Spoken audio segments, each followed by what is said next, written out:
Welcome to this FiveStack, everybody. Five of the biggest stories we think democracy-loving Canadians and Americans need to know about as we try to keep two countries together. What one old fuck tried to pull us under, let no man pull apart. Oh, wow. That's what I say. Canada and the United States together. Us, you, me, Canadians, Americans. We're going to talk about some things that are really important to everybody today, and I really like that part of this show, Zev. You know I that. thought you'd given up on us, I thought you'd given up on this relationship. But now you think it's okay? We're still back, we still got possibilities. Why would I give up here. on this relationship? I get to learn from you. You do all the work. No, There's I meant the bigger relationship between America and Canada. Yeah. You know, it's a great place to kind of start because we're going to cover a few things that really have a lot to do with both countries and the Trump regime trying to take over the United States of America. I was very close to packing in the idea that any content that I did mattered. This was about 3-4 months ago. It was after Trump was elected. I'm like, what's the fucking point? And, we worked hard at this little organization called Cryo Media for a long time to kind of blow the whistle, tell everybody what's going on, help people read fascist tea leaves, get people to understand that what Trump represents or what Pierre Poilievre in Canada represent was populism at best and fascism at worst, right? This is what we really tried to do.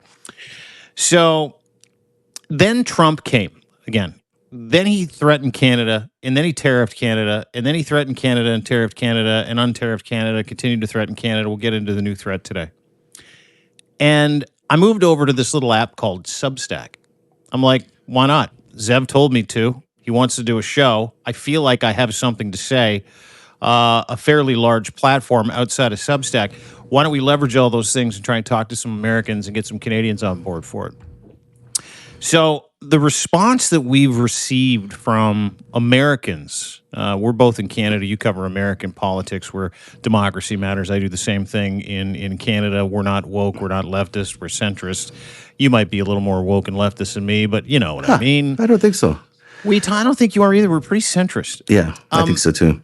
Because, as I noted, when I did some research on whether or not I was going to keep doing this, that the hard right and the hard left took up most of the space on social media when it came to content. Those were the people that got paid the most. And then there's this enormous gap where 80% of people that want to believe in society, want to have republics that work well together, were really unserviced. And so I found those people on Substack. And then all these Americans and Canadians started talking on my chats and started getting together. And I can tell you this, is that my entire life has changed as a result of it. My entire perspective has changed as a result of it. I have no desire to beat up on my American friends. I have a desire to support them and love them. Oh, I'd like to hear that. Caress them. I'd like to hear that. Look, you're my baby, America. You're my baby. Well, that's what we're doing here. And Americans are doing that with us right now, where they're cheering for us against Donald Trump, not against America, but against Donald Trump, where they're like, you're our baby, Canada. You're our baby. This giant embrace going on. I like it. That's the butterfly effect, which you talk about when it comes to Donald Trump. But I wanted to share that personal story because I was legitimately ready to go get a job at Jiffy Lube. Like I just was like, I can't keep doing this. It's like yelling into the void. But I left Twitter. Thank God I left Twitter. I'm still there. Nice. We fart around, leverage it. But I am so grateful to have found Americans here and Canadians who love Americans and Americans who love Canadians. So this is why we do what we do. You've given me a new lease on life. And for that, you can go and subscribe to my Substack. I think it's still till the end of April. I've extended the offer, actually. Oh, good. Where you can get a lifetime subscription for the price of an annual one, discounted at that. Zev's got the same thing because I wanted to say thank you to everybody. I want to say thank you for reviving my content soul over the past month and a half since I've been here. Thank you. It's been a pleasure to meet you all, and let's go get it together. I love that. And by the way, nice new microphone. I think it might be bigger than mine, but a nice new microphone. Anyhow, you sound very good. The number 5 bigger story. Than yours, I can guarantee you. The number 5 story is all about, it's shaking everyone's foundational thoughts about where we're at in America right now. The story of Abrego Garcia, the incredible story that follows yesterday's kind of unbelievable press conference where the El Salvador president and our American president basically seemed to indicate that they were going to send citizens to their maximum security sort of Gestapo-like jail in El Salvador, and that there was no intention of returning Abrego Garcia, who was innocently removed from his from Maryland, where he was living, and taken, illegally to El Salvador, where he's now in this maximum security jail with no real sign of a hope to return. I want to hear your points of view, and then I've got a couple of new angles on the story. But let's hear from you first. Yeah, I appreciate that. This story continues to, for a couple of reasons, not go away. One is it is horrific human rights abuse, where have taken 278 men, 278, no criminal records, completely innocent in America illegally, and Mr. Abrego is one of them. And his story is spectacularly wrong, what they have done to this man. He's there illegally. He's an immigrant of El Salvador. He is a father of two. He is a family man. He's paid his taxes. We all are very familiar with the story. ICE came to his house and arrested him. And sent him with no due process to a detention center. They then put him on an airplane in shackles. Guy's never committed a crime in his fucking life. Again, in America legally. Supposed to be afforded the rights and freedoms of that legal representation and was not.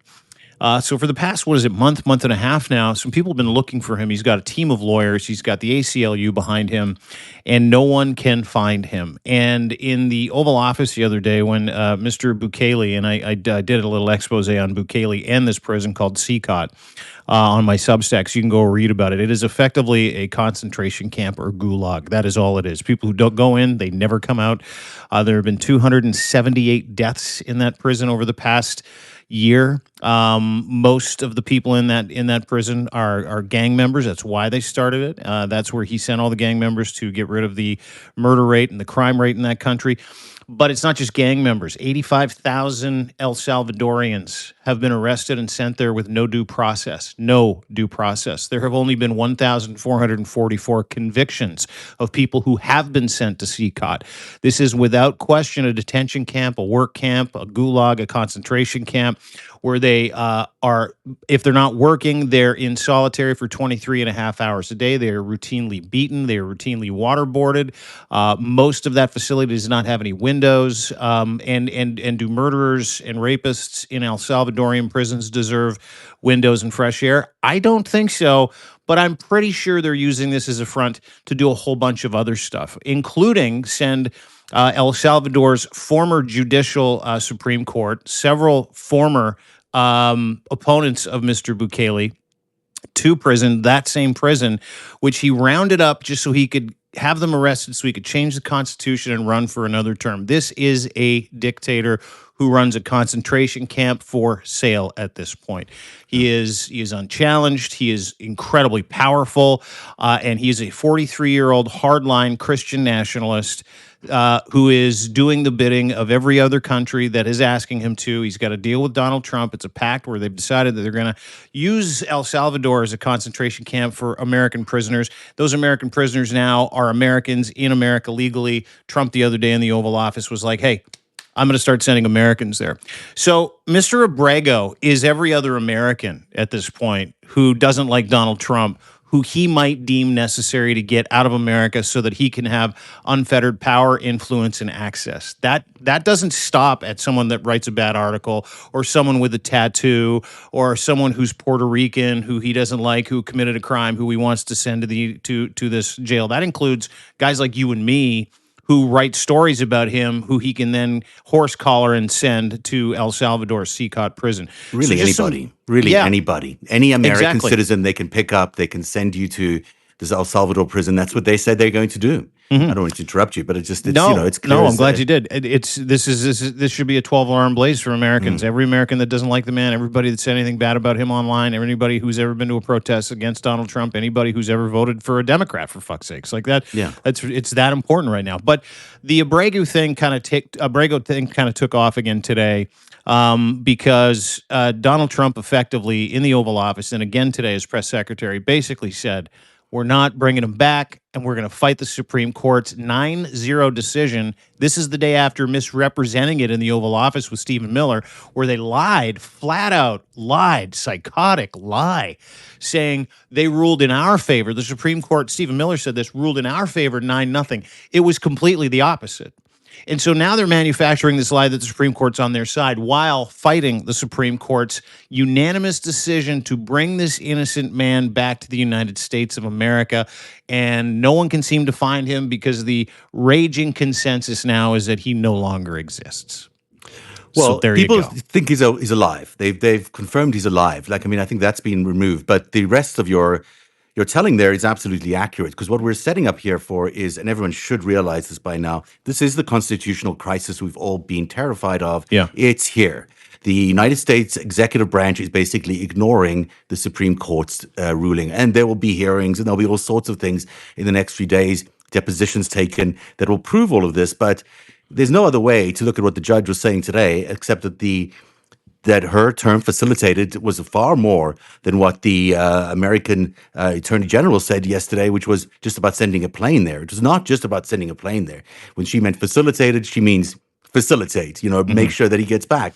So this is a real standoff between the Supreme Court and the executive branch, between the presidency. This is a crisis, and it is a crisis that should end, if we had a legitimate Congress in place, with a impeachment, at the very least, an impeachment. I mean, this is when we should start hearing these calls for impeachment. But of course, because we have a Republican dominated Congress, the chances of an impeachment are very slim. But this is exactly what you need an impeachment process for. And this is exactly why you need an activated Congress for. I wanted to say two things about what you said about Garcia, which is interesting. He was actually arrested picking up one of his three children, his autistic child, when he was arrested. This is such a, they've painted him as this MS-13 gang member based on the flimsiest of evidence. You keep hearing the president saying, and Levitt in the press conference today saying that he is a gang member, and there's tons of evidence in this regard.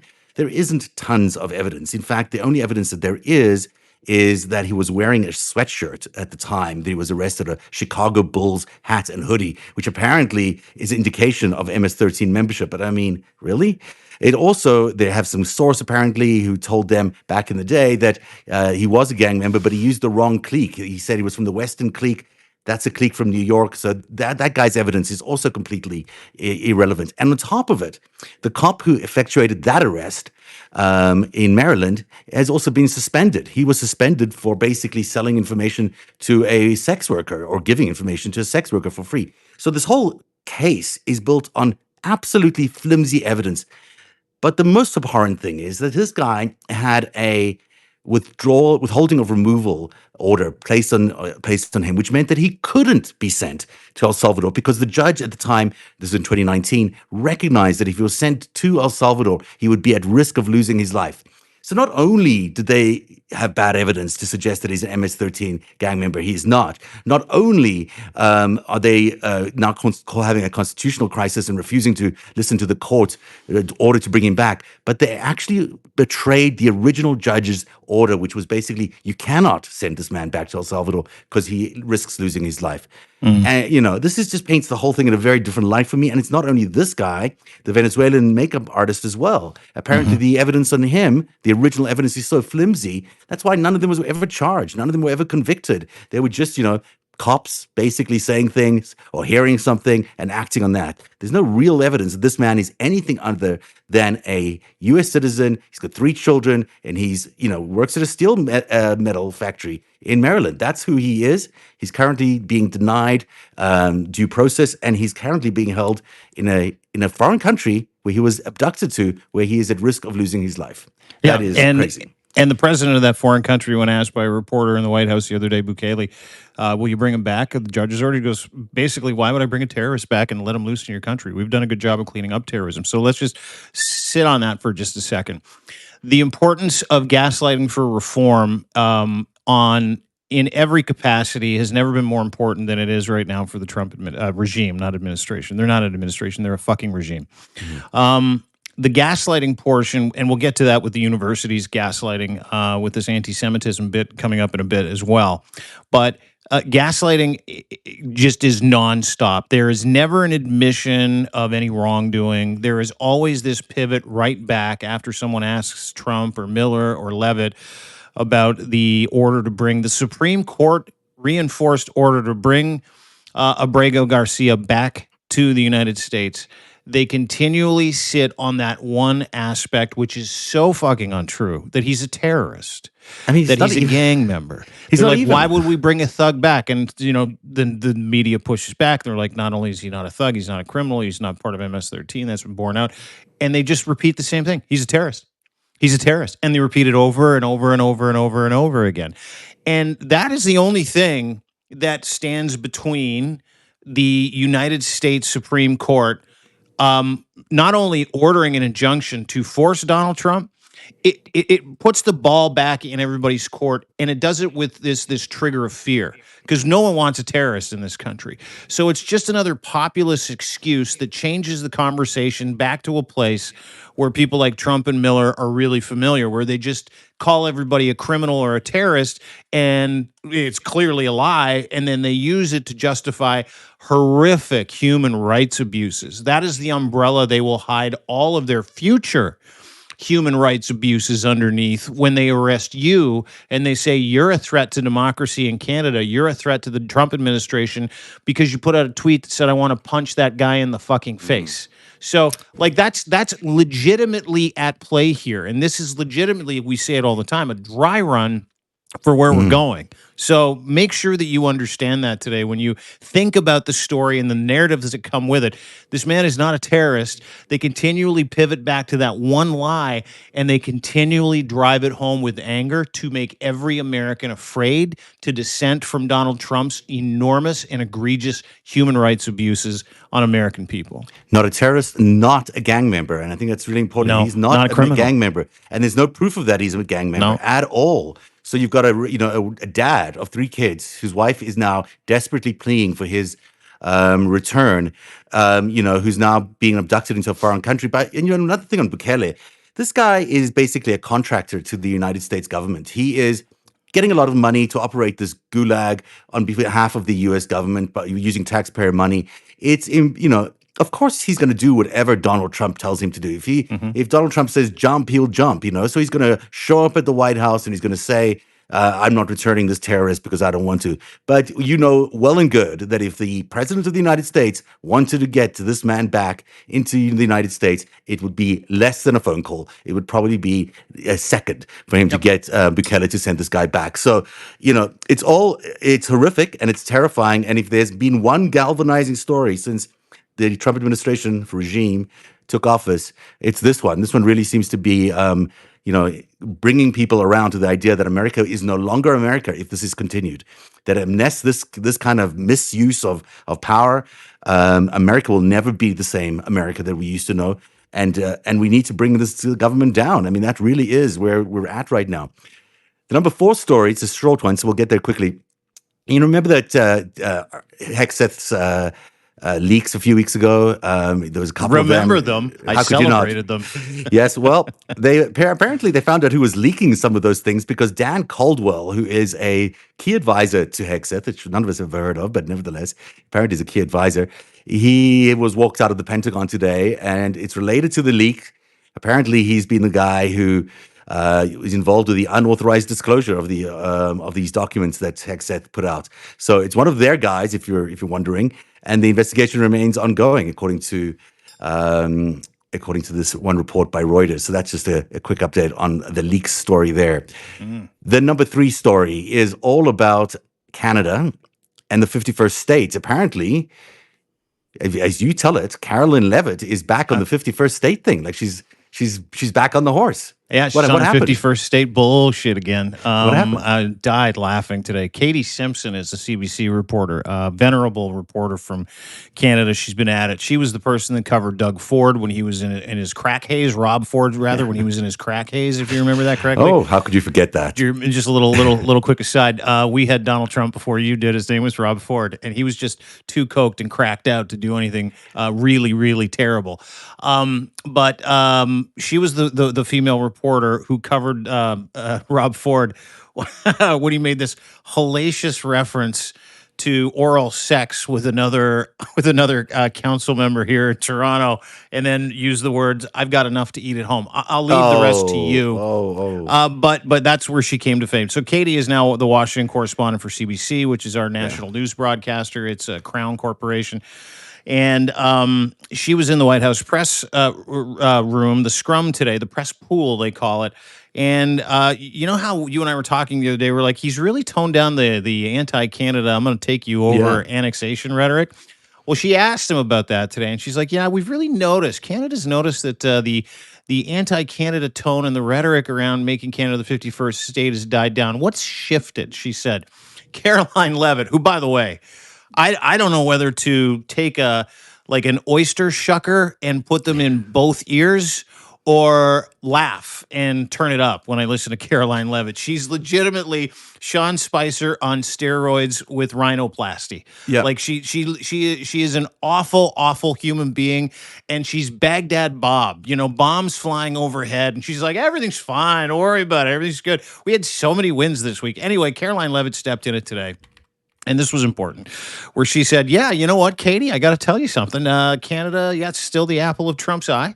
He still believes that Canada should be America's 51st state, and he believes that because Canada's too dependent on our military. So, yeah, there you go. We're still on the Canada's the 51st state stuff." And I I can't believe started dying laughing. yeah. What's that?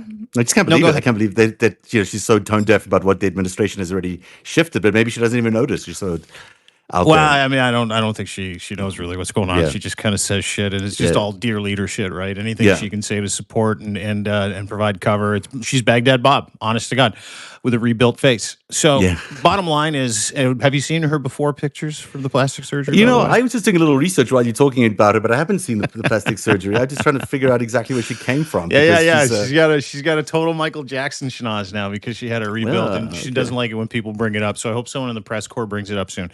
Anyway, so what that did was two things, right? Mhm. One is no one here in Canada takes Donald Trump seriously anymore. He's got like a 92% disapproval rating in this country. We'd take up arms and we'd hide in bushes and we'd take out as many people as we could if anything happened. Number one. Number two, nothing's going to happen because what Mark Carney did when Donald Trump and Mark talked is he basically said, "You're going to stuff the 51st state stuff until after the election.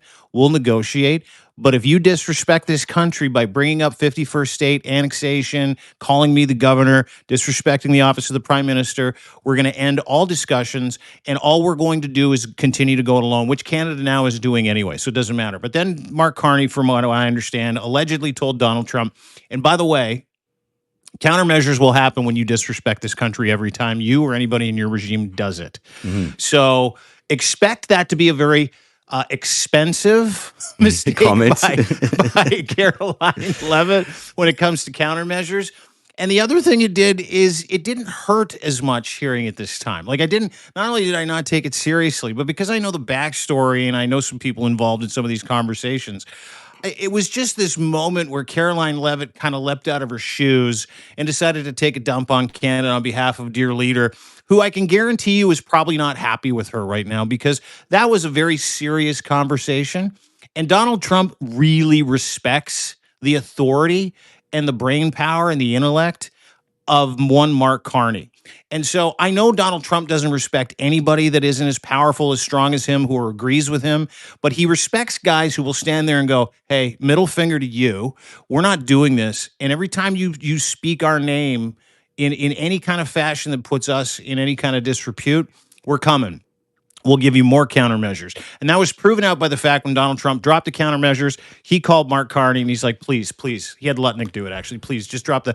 And we're like, no, not only we're not doing it, we're keeping them in place for situations like this where we can actually start turning those screws. So just yet another example of how Canada leads. And it was amazing to watch Caroline Levitt step in it today. And the other part was the emotional reaction I didn't have. I have zero fear with a guy like Mark Carney at the helm. Trump actually needs Canada's trade quite dramatically right now because, the Chinese are no longer sharing their rare earth minerals with the United States. Mm-hmm. The likely provider of those is going to be Canada, if ever that's going to be, if that trade continues. So, he needs to be treading a little carefully there. Also, we're noting today that more students are living in the United States are applying for Canadian universities. So there's been sort of a reverse brain drain going on. As people in the United States are expressing interest in studying north of the border. This is after the federal funding cuts have come to universities and the revocation of foreign student visas that have been happening in the recent past. So we've had like a 27% increase in U.S. graduate applications at BC's, at University of BC, and more U.S. applications from for the University of Toronto and the University of Waterloo. So, just an aside there, it's interesting that this normally happens the other way around. Canadians like to move to the United States to go to universities there, but that reverse brain drain is now happening as people are genuinely fearful of living in the United States under this draconian government. Yeah, and it's not only students, Zev. I don't know if you noticed. I put up a post the other day, talking about the inability, and actually I put it up. We talked about the defunding of Harvard and the fight that Donald Trump's in with Harvard University and Stanford University trying to take over Columbia. And in the post, I cited part of that brain drain because it's not just students. Canada's been leading this quiet coup of professors, professionals, doctors.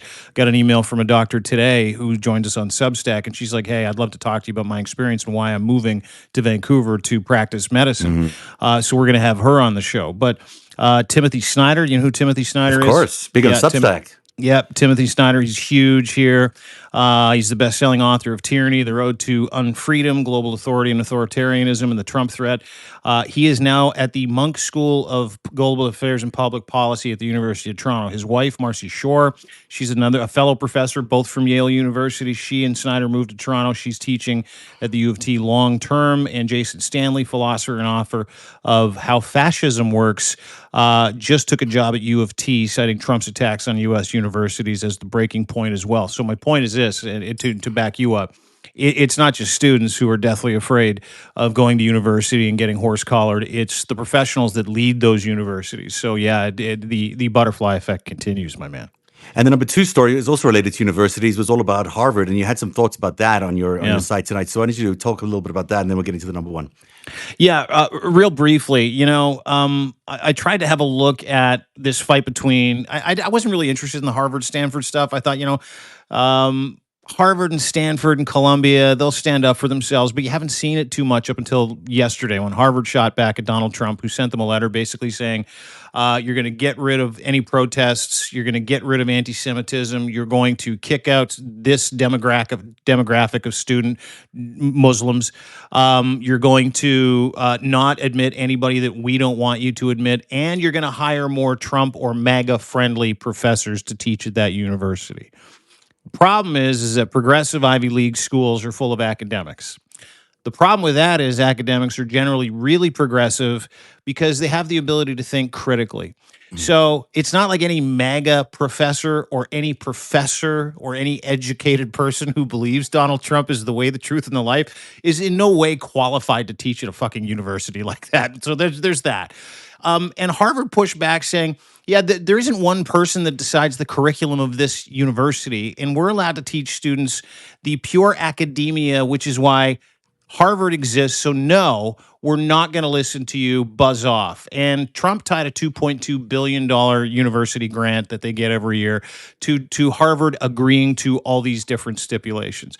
After Harvard pushed back today, Trump then threatened to not just defund them, but also remove their tax-exempt status. Not something that Trump can do. He can put out an executive order. In no way will they ever lose their.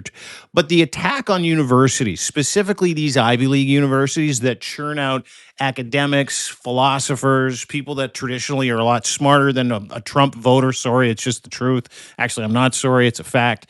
Trump voters are cognitively delayed and they're really stupid. Is that it plays into that Trump playbook and that fascist playbook of how to stop the education of people that might get the idea that critical thought's a good idea and you need to push back against bad ideas in and around populism and fascism and authoritarian control. Because people that have the ability to think and think critically will always push back against really dumb shit. And the idea that you, as the electorate, are going to give your agency to a dotard like Trump, to an uneducated group of buffoons in the Trump regime, makes no sense. It's the same reason why rural areas don't make as much money as big city centers, because smarter people move to places where universities are. So this is just a fact. The cognitive delay isn't just an urban problem. It's very much a geographical issue. Yeah. And so that's why he hates big cities. Big cities are like New York and LA. They're largely progressive. And so his effort to curtail knowledge, to stop people from thinking critically, to change the record and the ledger when it comes to historical references, right? The whole Project 1776 and Project 2025, they all say these things. It's how do we keep Americans dumb? And this is one of the ways you do it is you stop them from going to universities. You make them afraid to go to universities, and then you try and change the curricula at those universities as well.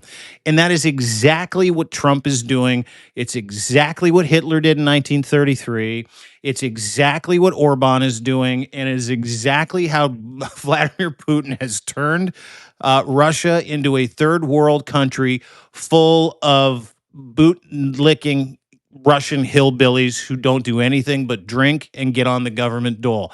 You make your people stupid, you make them dependent on you for money and food, and then you can force them to do anything you want. And that is why this is such a dangerous attempt for the Trump regime and a dangerous opportunity that people need to be taken care of and really be mindful of in the United States of America. And that's really kind of turned, to me anyway, turning into the front line of that fight against fascism in the United States. Look, I also think it has a lot to do with how protests tend to, in these situations where there's a police state, protests do land up being centered around universities. I mean, that's Sure. where in South Africa, that's where the bulk of the anti-apartheid movement in South Africa came out of those universities. That's where there was money, there was funding, there was an organizational structure, there were meeting rooms, there were all sorts of resources. Plus, you had a place to gather, in most cases in a non-racial setting, so you could actually have conversations that you wouldn't otherwise have. And this is what they're fearful of: is that these universities are going to be the breeding ground for protests, which of course is exactly what universities should be. It's exactly what and I'm not speaking about the Palestinian protest.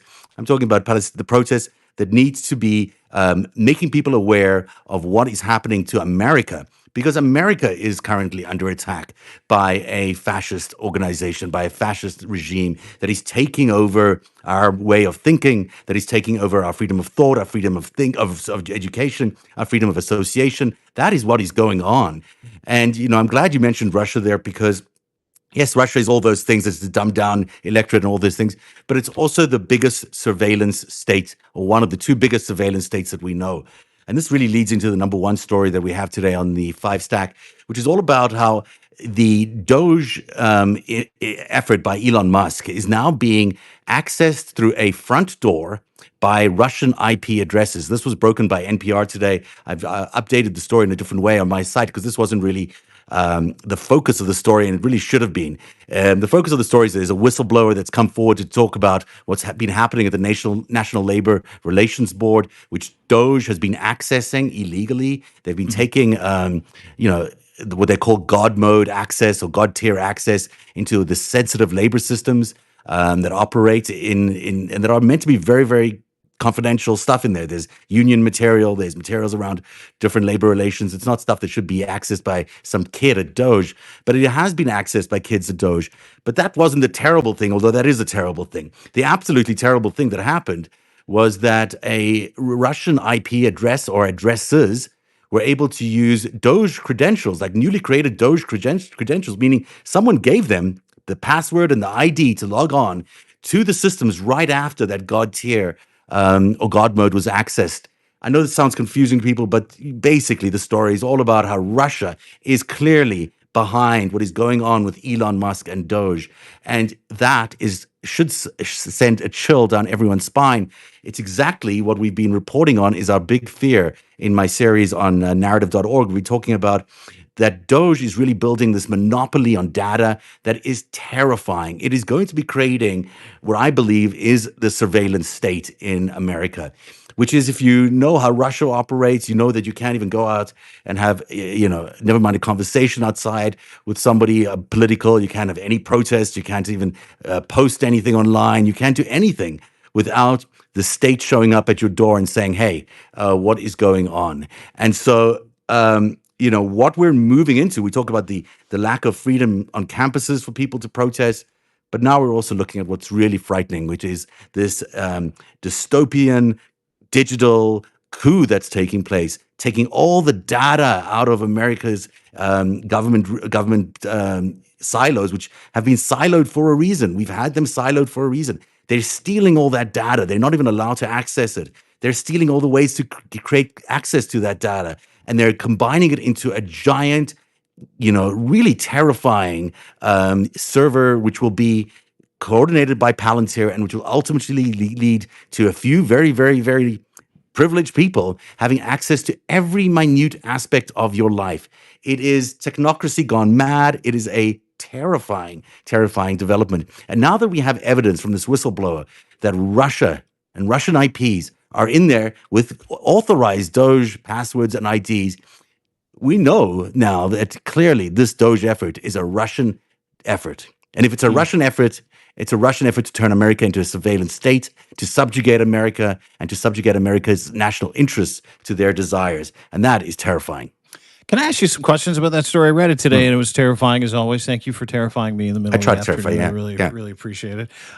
In the post, you said that Russian hackers in real time tried to gain access to the U.S. mainframe server that was associated with the hacking immediately as, if I'm to understand this correctly, Yeah.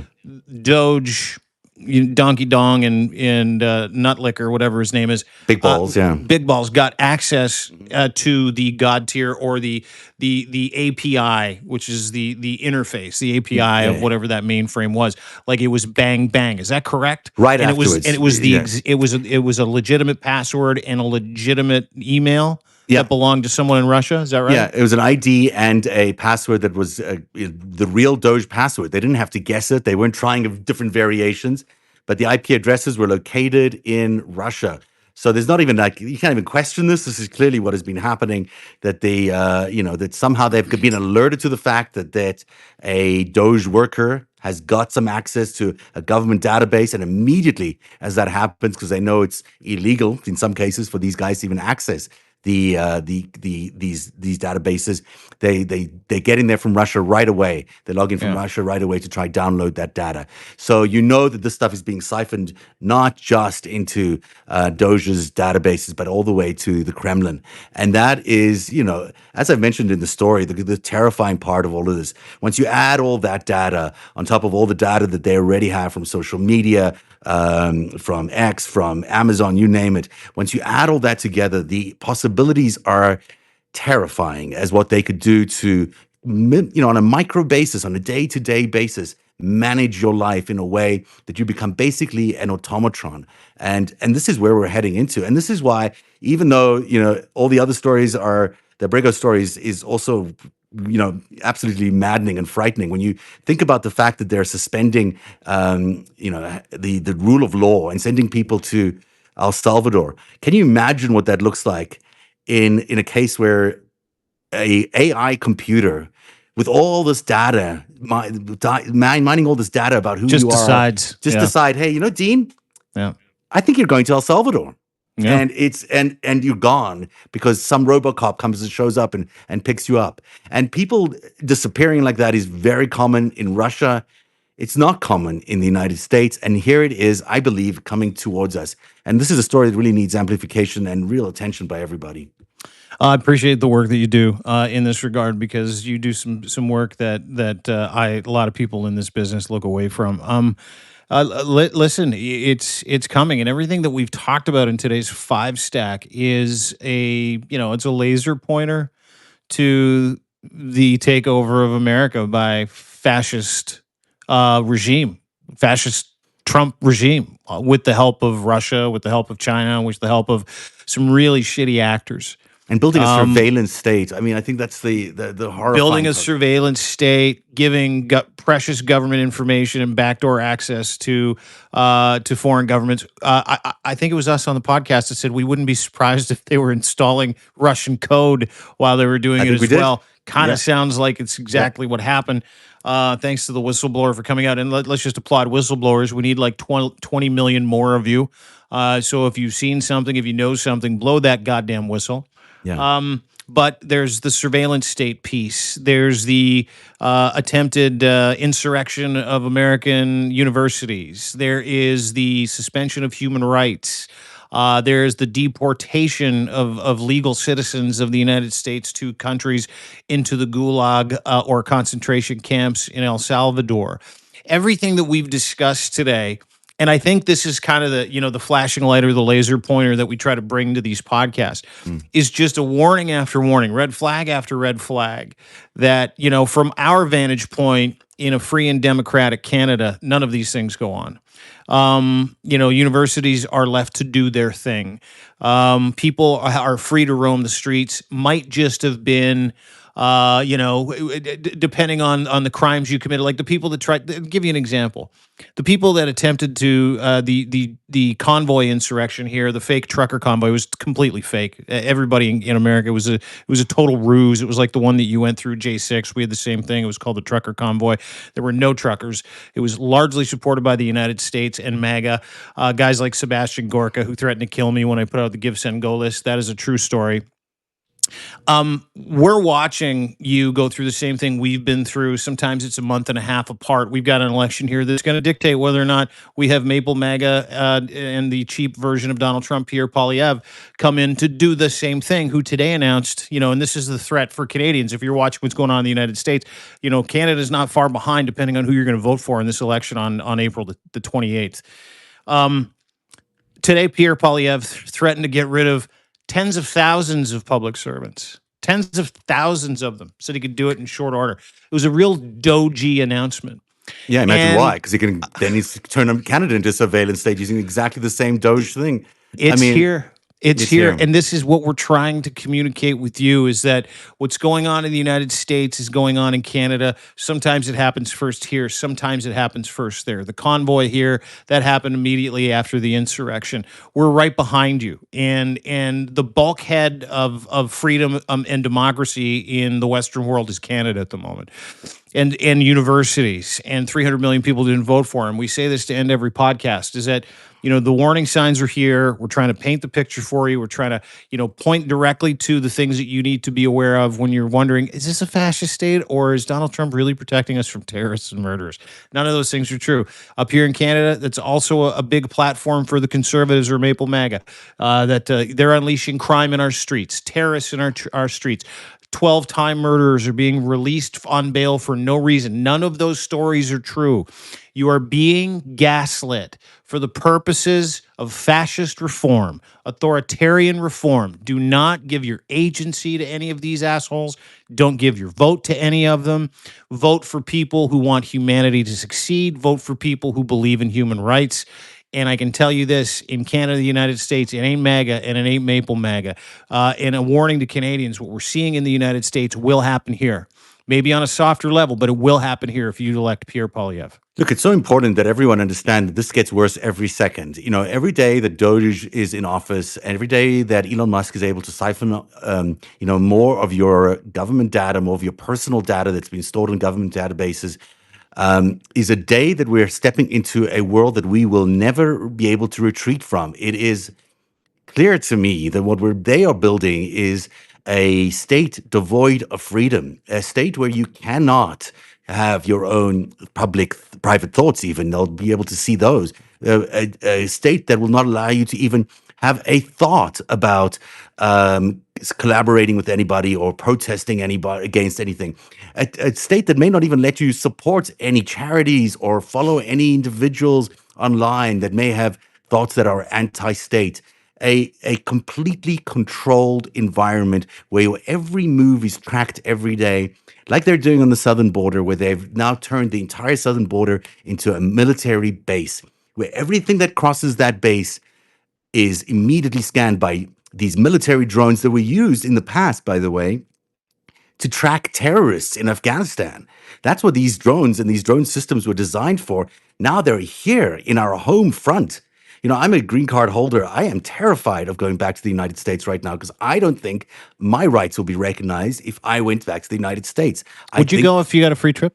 I would go. I'd pay to go, but I'm not actually allowed. I don't actually think I'd be safe right now. I think they would not follow my green card, and that makes me a U.S. person. I should get the same protections as any American gets. But I don't believe that you can that in this environment you can actually predict that they will do that. I think any naturalized citizen who's who's living in the United States should be not leaving their country right now because they may not be able to return. And that's part of what they're doing with the social media mining that they're doing for all these students who are protesting at universities. That's exactly what they're doing. This is stuff that's so antithetical to what America is about. We don't have AIs in America that search your social media to see what you've been saying so they could Yeah. profile you. We don't do that, and yet here we are doing that.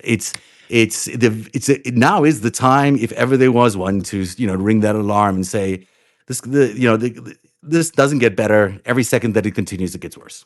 I'm glad to hear you say that too. I read a report today that didn't just talk about how Canadians. I think the latest estimate was 76% of Canadians have canceled, refused, or not gone to the United States on trips where they should have or would Mm. have or normally would have cross-border shopping, vacations, etc. That number is actually higher in other countries as well. Japan, Mexico. Mexicans are not coming to the United States. The other day, Caroline Levitt was like, "If you're here for 30 days and you don't sign up, we're gonna fucking kill you." Like it's just like the most unwelcoming Yeah. country in the world, and now that really unwelcoming, isolationist, authoritarian regime is searching through Canadians' phones, taking their phones at the border. I've got a friend who had his phone absconded, had to fucking go into the United States without his phone. He's like, I guess I got to go get another one. And this is all the time. This is happening all the time. Increased border searches of Canadians, depending on how you're going into the United States. If you're Canadian, maybe you're coming from another country, you're scrutinized even further. If you're on a Canadian passport, let's say you fly in from the Philippines, they want to know why you're in the Philippines. They're detaining people. There was a German woman the other day. Her report was insane. She was detained after coming into America where she lived legally because she didn't fill out the proper box on That's her exactly what I'm customs saying. registration. Yeah.